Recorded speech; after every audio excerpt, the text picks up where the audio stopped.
Welcome everybody. Welcome all the streams from all over the world. Another one of those Pack Stereo TV live programming. You know who we are, citizen journalists, the ones who are out to get the community aware of all the new types of broadcasting. And so here today is another special broadcast at a special time because we can at 6 p.m. Vic. Oh, yes. 6 p.m. and we're going live. And I want to thank all the Facebook folks for tuning in and all the other social media. This is a program that is simulcast throughout. Vic, before we get started with our wonderful show, yes, I'm just acknowledging the streams that we have here. Live stream, Ustream, yes. Twitter, Periscope. Yes. Big O Live, live.me, Periscope, Twitter, and I know I'm forgetting, Facebook. And so everybody, welcome to all the social media. All the social Give them up another clap. Got to do that because they not as a fan base. Thank you. All right.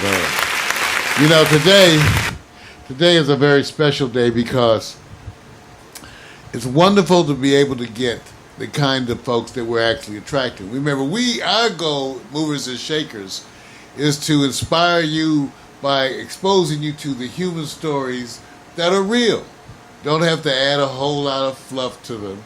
The human stories about people just like you and me, or people we know, who are going about doing things in this world today.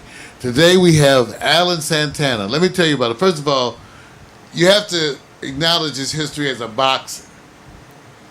Okay, but he's a local boy now, but you got to acknowledge that history of a boxer because that thread goes through his life story as he was an athlete and then went on to become a commentator and an anchor. But as you'll find out, as I have recently found out, so much more sides to individuals like this. Everybody give it up for our guest, Alan Santana. Oh. Yeah.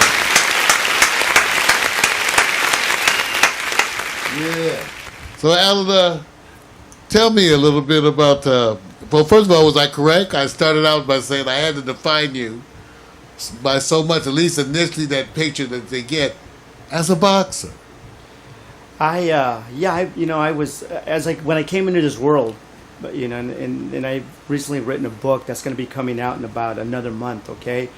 And the stories in the book, how I come into the world. I was born at 6 months premature actually, and my mother had fallen out of the vehicles. My father was making a left turn in L.A. Wow. And I literally she fell out of the car, went into labor. So I was born in a general hospital up in East L.A. Where I trained, and by the way, in that day and age, that was a miracle. Yes, it was. To do the wow. So at 6 months old, you got to think about that. I literally had to fight my way, fight through this to stay alive. And my father, we talk about this every now and then. He says, you're fortunate that you survived. Wow. They didn't have all the apparatus or tools and things they have, in hospitals today, and the technology. So I was very fortunate to survive at 6 months premature. L.A. County Hospital. Now, what city were you born again? In Los Angeles. Wow. We say East L.A., born in East L.A. Wow. So tell the boxing started about 8 years of age. Started fighting at 8 years old. I was bullied as a little kid, and I got fed up with it, as most kids do.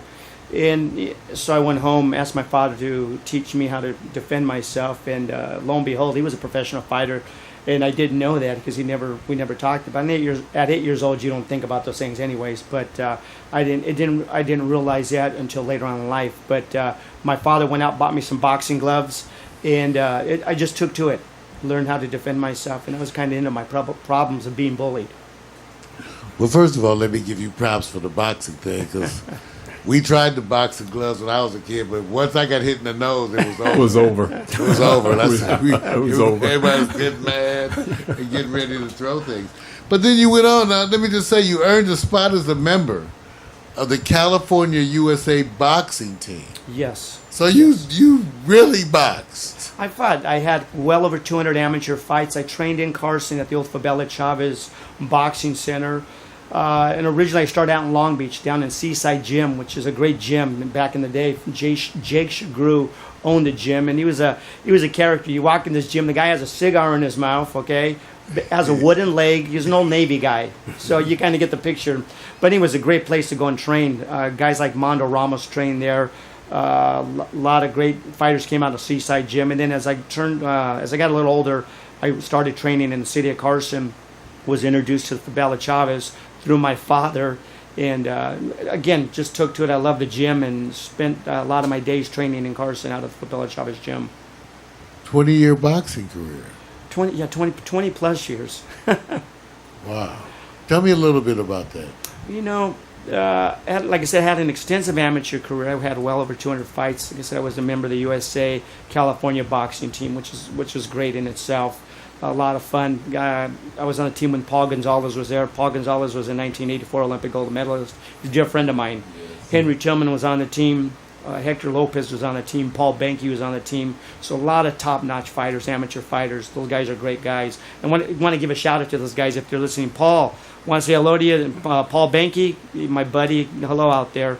And so, again, enjoyed that. You know, I fought as an amateur up until I was 27 years old. And the reason that it happened, I delayed turning professional, was because my original trainer had passed away all of a sudden.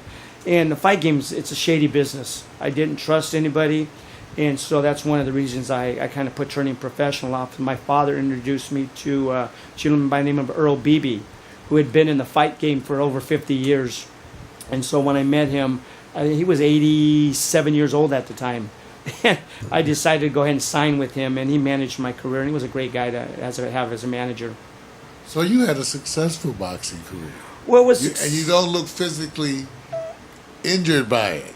No. Alan, you know, a lot of people are these days, right, Alan? They are. You know, you get a lot of effects that come on later in life. A lot of guys either they have speech impediments. You know, they have dementia.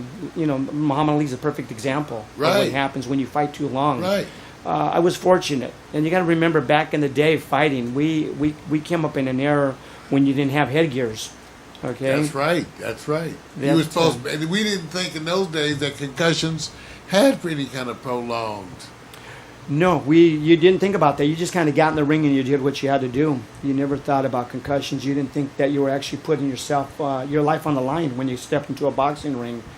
And you know, now looking back, I would still do it, but I might be a little more cautious. You know, when you're young, you're invincible pretty much.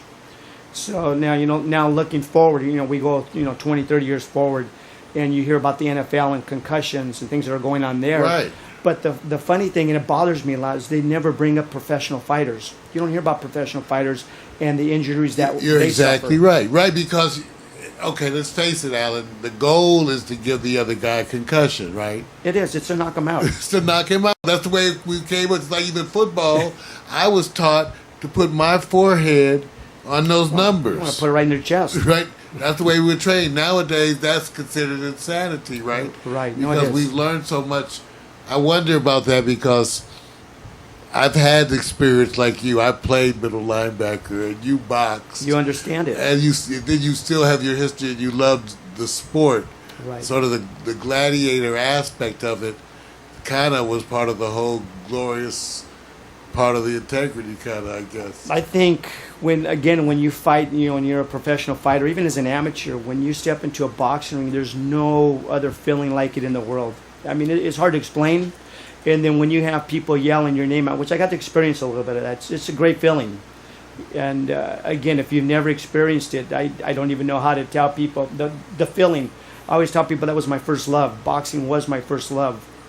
And to this day, it still is. I mean, you know, I've been married for 31 years. I have a wonderful wife at home and 4 beautiful children. They're all grown up now, but boxing was always my first love, and you know, love my wife to death and my kids. But there's just something about that again, it's inexplainable. And so the tide rises, the tide falls. Yes, it does. And inevitably, even the best of us, right? Even the best of us as athletes have a day. One day, Tiger Woods, the swing is not quite the same, or No. these are the things that happen to all of us. So, Alan, that happened to you.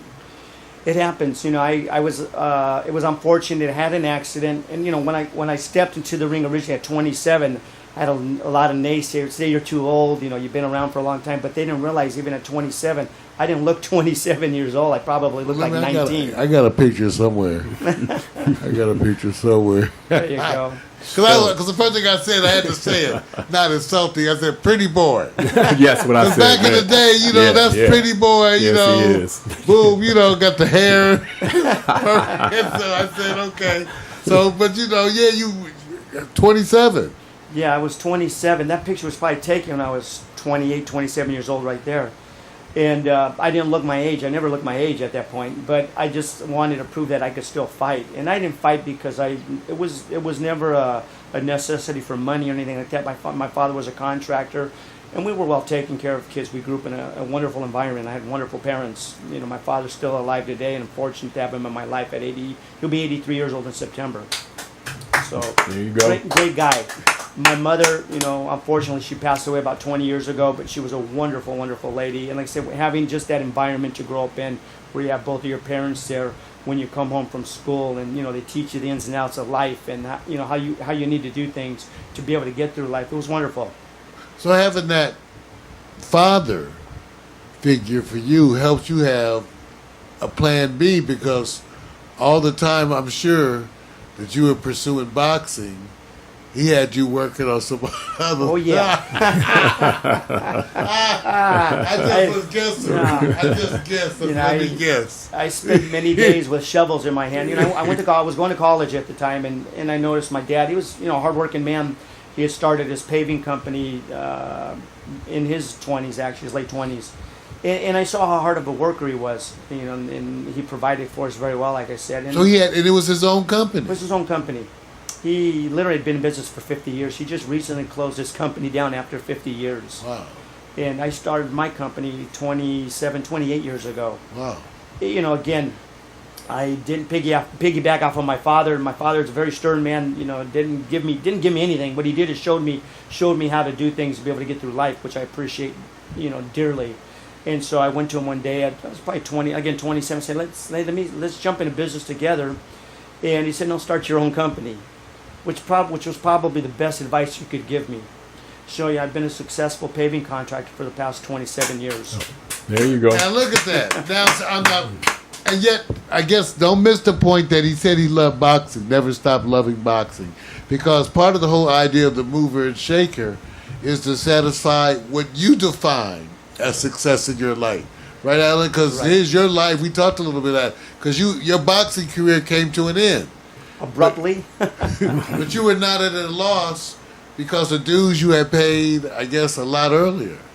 That's true. You know, I was fortunate to get back into the fight game and the fight business, I should say, as a commentator. I've been a commentator for the last couple of years here up and down in California, working with my partner, Donald DeNoyer, who is a wonderful, wonderful ring announcer. He's probably one of the best in the business. And he's worked on ESPN. He's worked with Tuesday Night Fights. But he's a great, great announcer. He's got that beautiful voice. So we hooked up, and we've been working for about 2 years now, up and down the coast. And you've had some success as the North American coordinator for the World Boxing Foundation. Let me Yes. say, I think we have some pictures of that one too. Yeah, let me blow that up. Oh yeah, definitely. Tell us, come on now. Alan, tell us a little bit about this. You know, I was approached by a gentleman in Mexico, and he said, "Would you like to, you know?" And I'll go back to how I got into this. Anyways, I was working with the World Boxing Foundation, which is located in Australia. They came to me and said, "Hey, would you like to work with us as a supervisor here in North America?" So I did that for a couple of years with them, and then I decided to go over to the World Boxing Foundation. Was there as a North American president with that organization for about 2.5 years. Now, how did you? Okay, and that's a shortcut because Yes. to go. Okay, I gotta know, because you come from that working kind of background. You come in as a boxer. How do you move up within those kind of organizations to get people to recognize you, Alec? Because that's a kind of a big deal. Those are your peers. You know, I think that all goes back to integrity and honesty. It really does, because in the fight game is very shady, as we all know. And when I got into that line of work, if you want to call it work, I don't even call it work. I call it's something that I truly love. And there's no better job in the world than when you can get paid for doing something that you love to do. Oh, right on. You know, so I've been fortunate to have a good reputation in the business, in the industry. I've been fortunate to travel around the world because of being an international boxing judge. And I should be working a title fight coming up in September. I just got a call to work a fight in September in probably Mexico City or something. We're not quite sure where that's going to be, but it will be in Mexico. That's so wonderful, again, to get recognized by your peers. What about yours? What about you in MMA? So tell me how you have an opinion on it. MMA, and I'm going to tell you, originally I didn't have any respect for MMA fighters because I felt that it was just a street brawl. And once I sat down at ringside as a commentator, I was at some fights in Northern California, and once you sit there and you get to see these guys up close and personal, it's like this, the ring's right there, okay, within a foot of the cage. And you see these guys, and you see the agility they have, the art that's involved with MMA. There's an art form there, and then I started to gain a lot more respect for these guys because I saw the punishment they were taking. Also, being a professional fighter is tough enough when you have boxing gloves coming at you, but these guys had knees, elbows, legs, everything, forearms coming at them, and to be able to sustain. To take the punishment and to do what you do. Like I said, I had a different outlook on the sport once I sat there and I really saw what they were doing firsthand. Well, Victor and I were talking about this, so we have Victor. Go on, Vic, you on. I waited for this one. I said, okay, first of all, we're going to touch everything. Your opinion. The popularity and the toughness of MMA versus boxing, and I want to use the example to get your eye on the Conor McGregor Mayweather fight. I can't wait. That was coming. I was waiting for this one. I need to get it from you because you haven't said that preamble. Right. Well, you know what? And it's funny because I've gotten this question and I've heard this question repeatedly. What's my thoughts on the Conor McGregor Mayweather fight? Personally, and this is just me, I think that and you got to look at this from a perspective of a professional fighter, giving his opinion. And again, it's just my opinion. When you have a guy that's an MMA fighter like Conor McGregor, he's a champion, okay, and he has really no experience in boxing. And then you look at Floyd Mayweather. Mayweather, he's going to try to go for that 15-0 fight with. Are you a team driver with a provisional driver's license? Sorry. And what happens there? I just feel that, first of all, the fight should have never ever been sanctioned. That's my honest opinion, especially as a supervisor and a coordinator for a sanctioning body. That fight should have never been sanctioned, but there's so much money involved in it. And you got to remember, this isn't going to happen in Vegas. It's big money. You're talking over $1 billion. Wow, I didn't know it was that big of money. It's that big. It's that big. And so when you look at that, okay, Mayweather, he's going to school McGregor. End of story. I don't think they're even in the same ballpark, the same zip code, to be honest with you. So now, if they went, let's say mano and they're doing MMA, in maybe one round of MMA and the next round of boxing, McGregor has a hell of a chance to beat him. But because of Mayweather's boxing skills and his superiority and his ring gentlemanship, there's no way that McGregor is going to touch him. He's going to play with them. It's like a man schooling a little boy. Are you going to be watching? Oh, yeah. I've said no, but I will watch. I'm sure I'm going to watch. I said I wouldn't pay to watch the fight, but I'm sure I will watch it. Let me ask you. The whole world's going to watch. Let me ask you something. Yes. Mario, I need you to be the example for a moment. Could you, just for the sake of I just want to be able, because I know it's a big thing.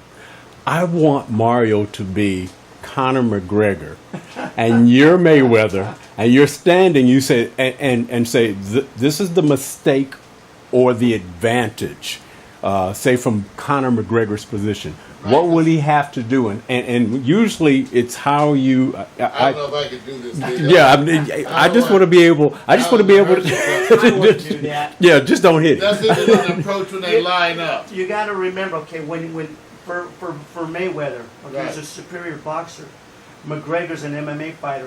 MMA fighters really don't have too much boxing skill. Right, because they're Their thinking. feet, legs, hands. Okay, Right. There's no real boxing skill there. So this is just me. I think Mayweather's going to pick him apart all day long. He's going to jab him. You know, he's going to bob and weave. When you try to come in, all I'm going to do is step aside. I'm going to sidestep you. You know, And what I'm the gonna penalties sidestep are and there if he suddenly has a flashback and kicks it? fight's over. if they do it right, fight's over. Or he'll probably get warned. And I've Because heard he that- could get pissed. You know, he could get pissed and, That's a definite a kick scenario or, that could or happen. elbow. I think that could happen. You know, if McGregor loses his cool and fighting a Mayweather, you will lose your cool. Mayweather, like I said, he's done. Oh, and then Mayweather, they can all go crazy and end up like a brawl. So if you lose your cool, you know McGregor's he's apt to maybe body slam him, and somebody says that might happen. We don't know. It could happen. Wow, that's what I need. Did we prove it, Vic? Yeah. You know what? Because it's an education for me. It's an education for me because the first thing I started thinking about was exactly the things that you start talking about because Mayweather is more defense. He tends to like to be more defense, and so that means Conor has no other choice but to be aggressive, I assume.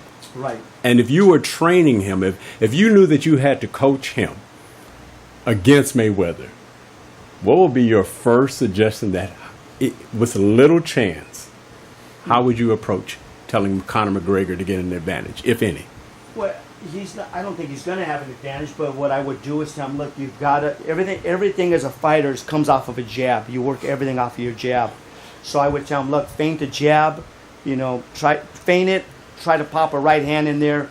Do what you have to do. Stay away from him. If you have to try to become a boxer, which again, McGregor's not a boxer; he's an MMA fighter. You can't. How fast can you make him a boxer? You can't. You can't. That's You can't. something that you're not going to learn that overnight. No. You know, any guys that have been professional fighters that have made it to the upper echelons of boxing, they usually start boxing at 6, 7, 8 years old.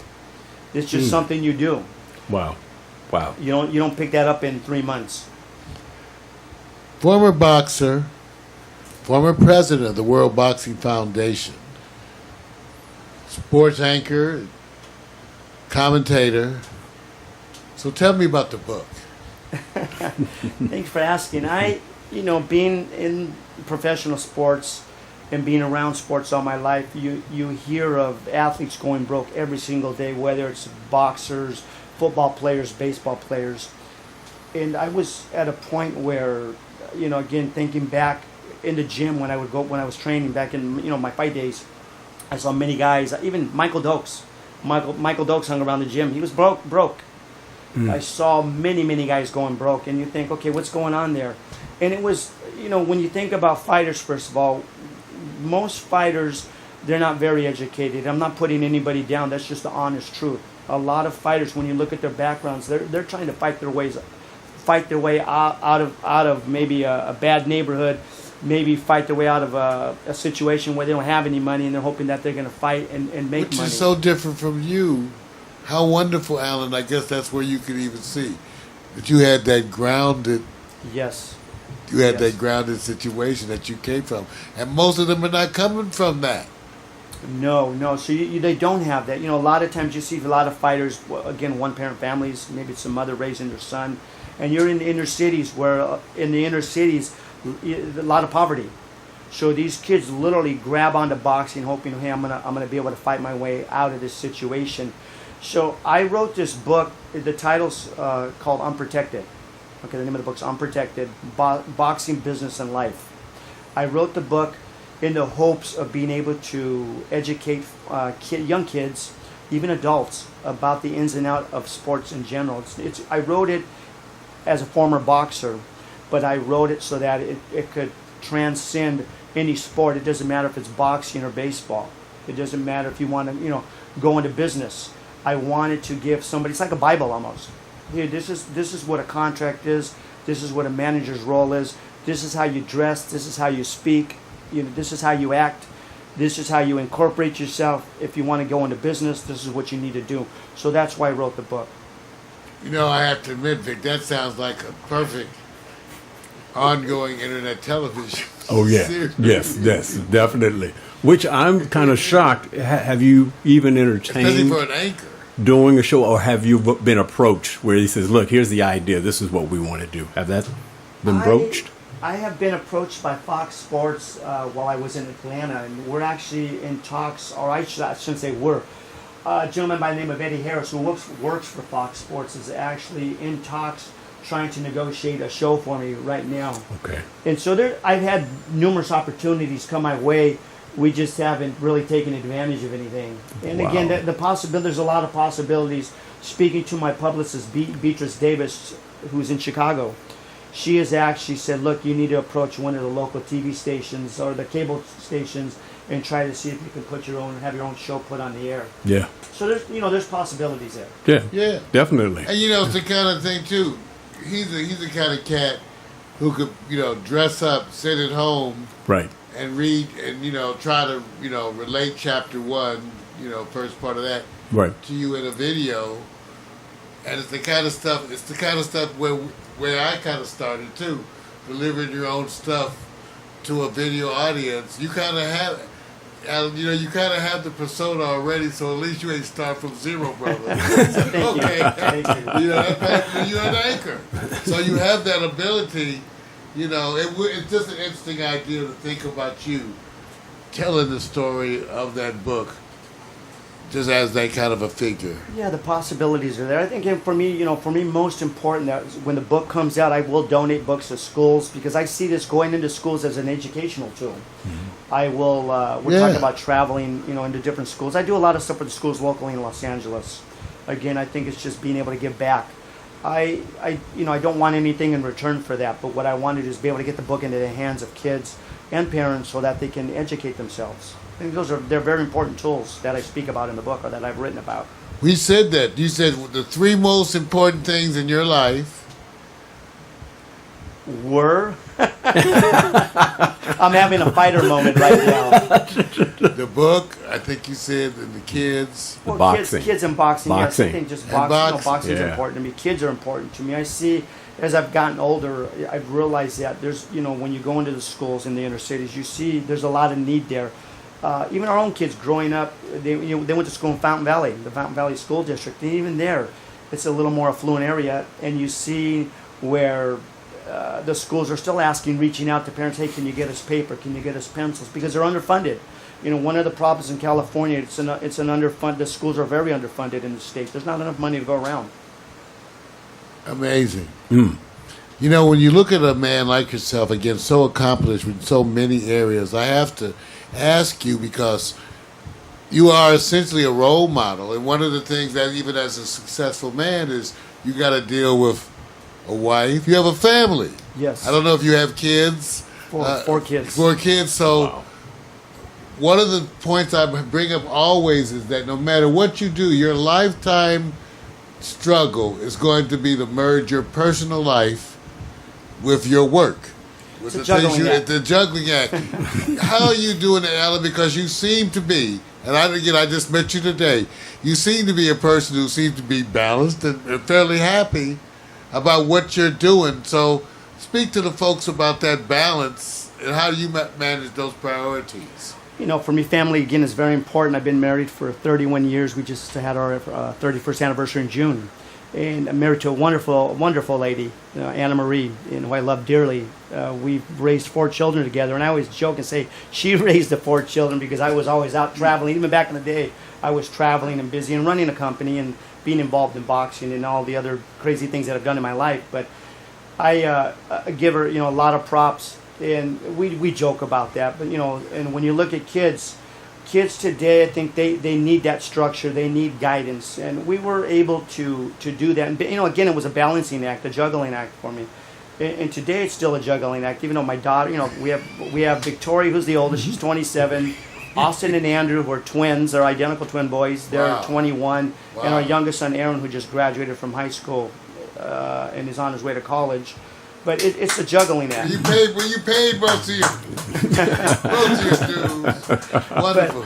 I think you have to balance business. You have to balance your family time. And again, I love spending time with my family. It's something I look forward to on the weekends, is spending time with the family and being able to have dinners together. We sit down usually on Sundays and everybody gets together and we have a family dinner, which is nice. So it's kind of something you look forward to as a father. Balance, everyone. One of the things that you're involved with of late is the No Teen Riders. Let's take a look at the page. I think I have it right here. Tell us about. Let's play the video.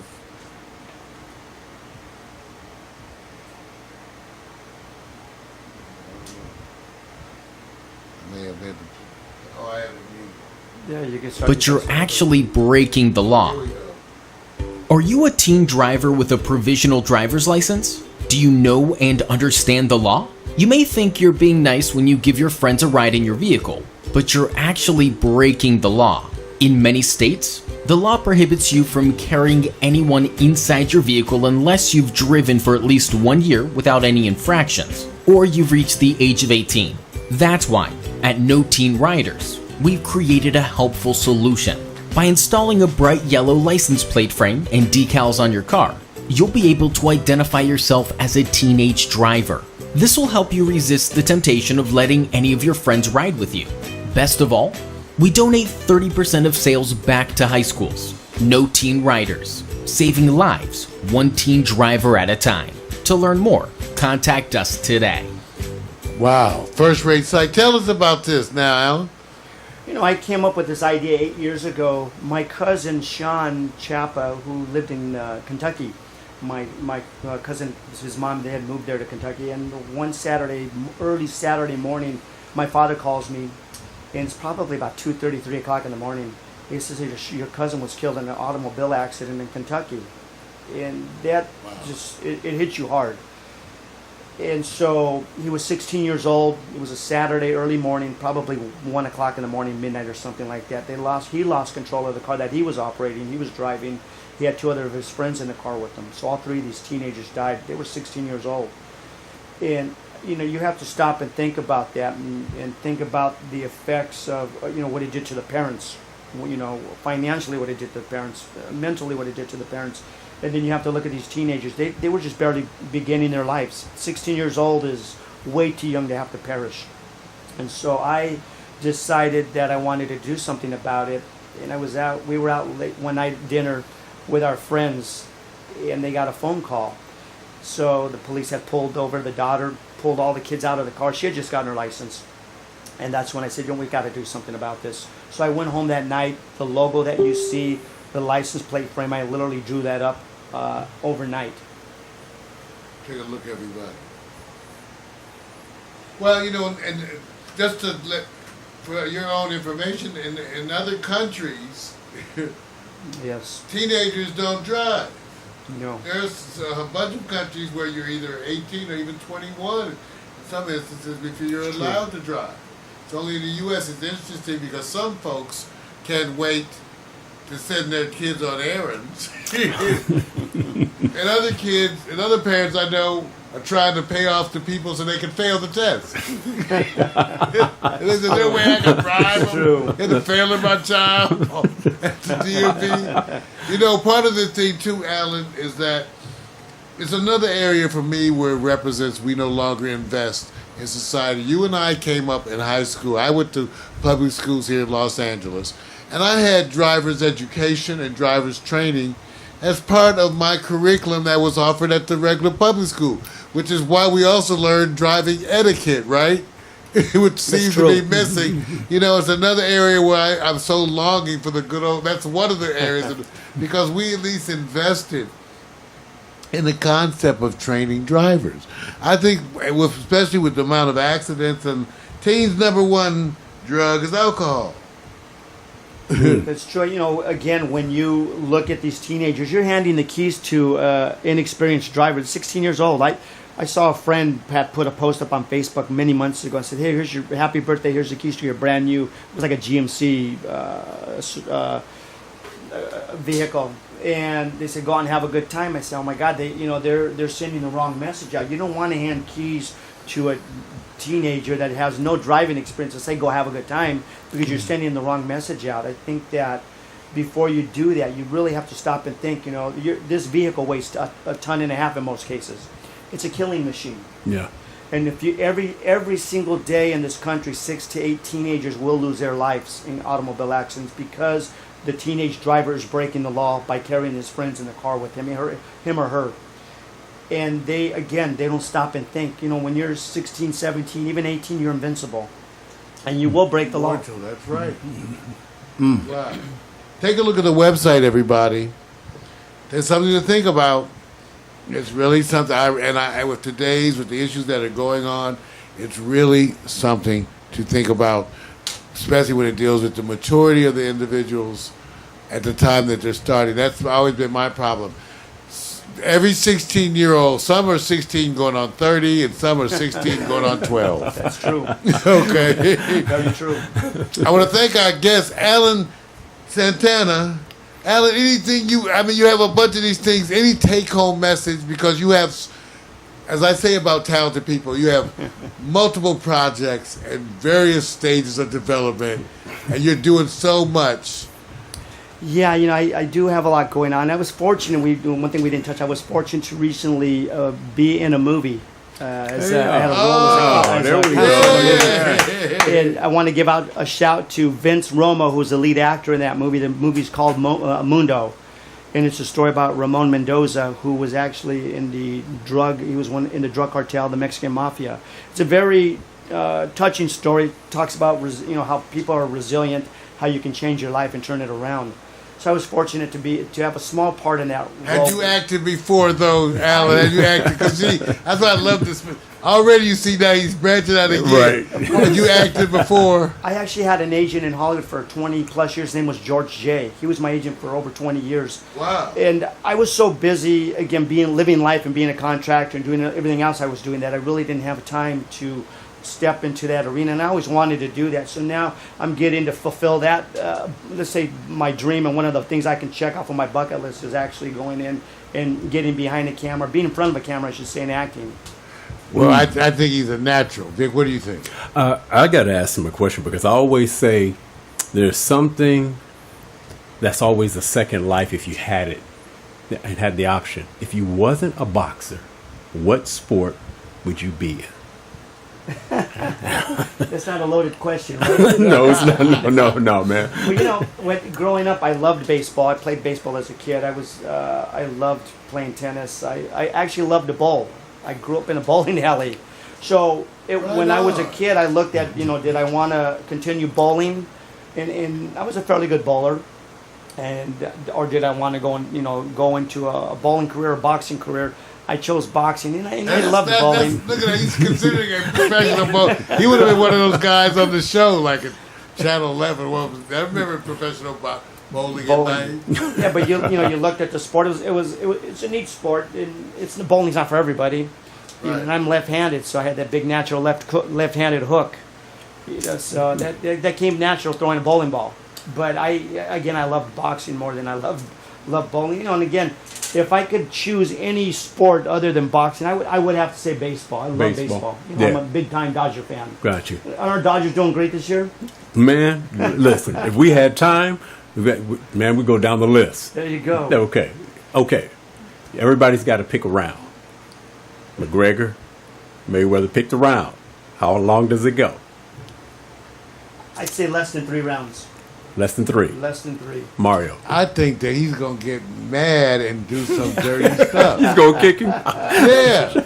You might be right. You might be right. I think because, I don't know. That's why I was wondering what the rules are relating to penalties of your money. See, I know what you're saying. There are no rules. That's what I was thinking, Alan. Mm-hmm. So remember, Mario was the one to say this. Okay. I'm predicting that Gregor's going to do some dirty stuff, and the question is going to be, what are the financial repercussions for that? Okay. There's got to be something in there in case he kicks him in the... Okay, don't say it. Throws a forearm. Don't say it. Hey, look, I want to do a couple of things here. One is we got some wonderful giveaways courtesy of Alan, and some stickers. I love the way you set this up. Thank Man, I you. love the way Very you set well this done. up. Just like the I am website. definitely, you know what, because First rate. websites are wonderful, but until you actually see the product, then you realize the work that you put into this. And I come from the nonprofit organization background as well, so to see the materials and how long it took for you to get to this point, it took about 7-8 years to get to this. 7-8 years, yes. Yeah, that's why it's important. And I want to also thank Beatrice Davis.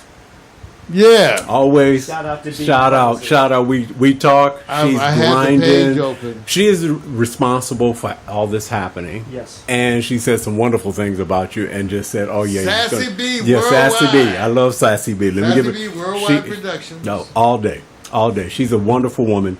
You got a spirit and an angel behind you, man. Yes, I do. I know she cares deeply about what we're doing, and she's Yeah. always pushing me. She says, "Don't get mad. Don't take anything wrong." I said, "Look, I'm not taking anything the wrong way.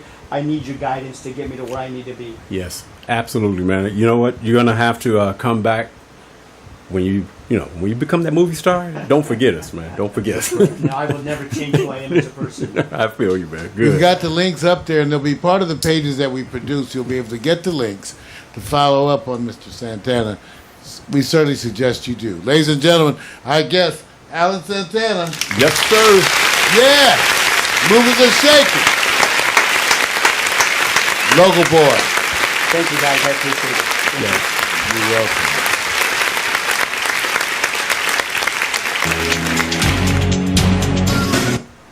All right. Has been Movers and Shakers. Tight Stereo TV. The sight, sound, the body, heat, community. Oriented always, citizen journalism. The people you need to know in your own community.